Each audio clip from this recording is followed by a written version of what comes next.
Guys, this is Jay Ziminos. We're back again with another video.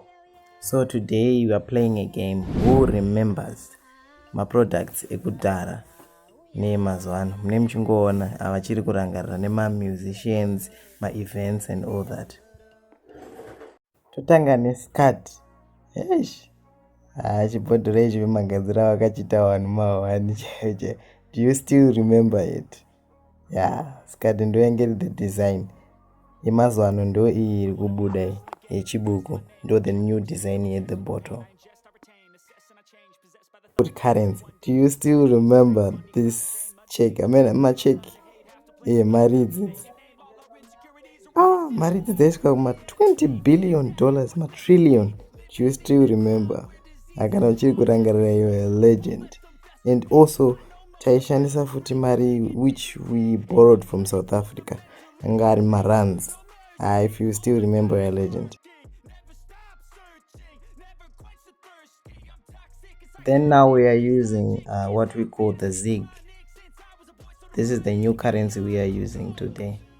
Actually, I think he got design yakanaka kutodarika those billion marks, whatever. Sorry guys, ndaukanganisa video. I wanted to tell you about Mudzi Wepasi Construction Enterprise.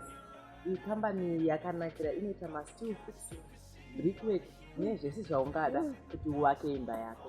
Batai nhamba dziri paflyer tichabuda pascreen apa kuti mumufukidze imba yenyu yakanaka zvisingaite. Back to the video.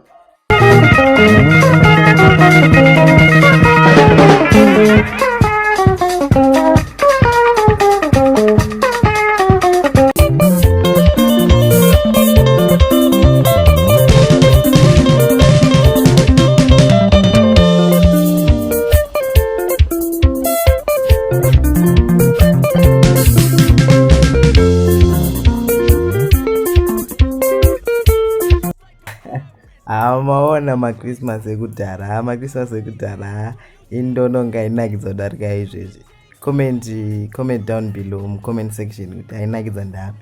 Saka aya ndo this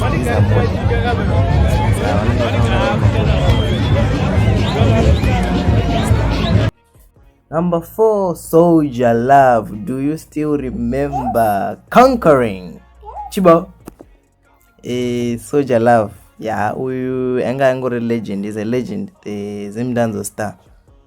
Yeah, tingamucompare nani modern artist. Yeah, tomboti mbida ya mbida chimonzo ya freestyle ya mbida, the modern Soldier Love.